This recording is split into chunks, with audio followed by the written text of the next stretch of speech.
देश के करीब 50 लाख केंद्रीय कर्मचारी और 65 लाख पेंशनर्स यानी कुल मिलाकर लगभग 1 करोड़ से ज्यादा परिवार इस वक्त सिर्फ एक ही खबर का इंतजार कर रहे हैं, 8वां वेतन आयोग। 7वें वेतन आयोग का कार्यकाल 2025 में खत्म हो रहा है और उम्मीद है कि 1 जनवरी 2026 से नई सिफारिशें लागू हो जाएंगी। लेकिन इस बीच एक बहुत बड़ी कंफ्यूजन और एक बहुत बड़ी अफवाह ने सबको परेशान कर रखा था। चर्चा ये थी कि क्या 8वें वेतन आयोग में महंगाई भत्ता यानी डीए और पेंशनर्स के लिए महंगाई राहत यानी डीआर को बेसिक सैलरी में मर्ज कर दिया जाएगा। ये सवाल इसलिए भी अहम था क्योंकि पिछले 30 साल में महंगाई जिस रफ्तार से बढ़ी है, सैलरी का स्ट्रक्चर उस हिसाब से मैच नहीं कर पा रहा।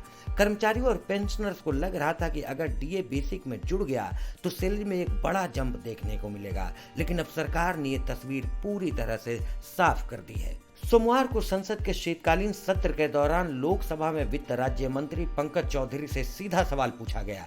सवाल ये था कि क्या सरकार पेंशनर्स और कर्मचारियों के लिए महंगाई भत्ते को मूल वेतन में जोड़ने का विचार कर रही है।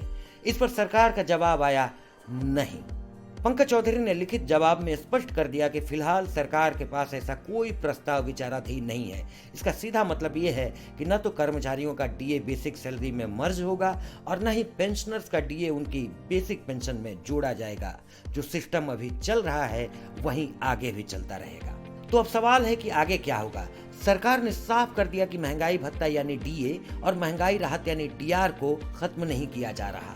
इसका फॉर्मूला वही पुराना वाला रहेगा, यानी AICPIW इंडेक्स के आधार पर हर 6 महीने में महंगाई के आंकड़ों को देखा जाएगा और उसी आधार पर डीए और डीआर में बढ़ोतरी की जाएगी।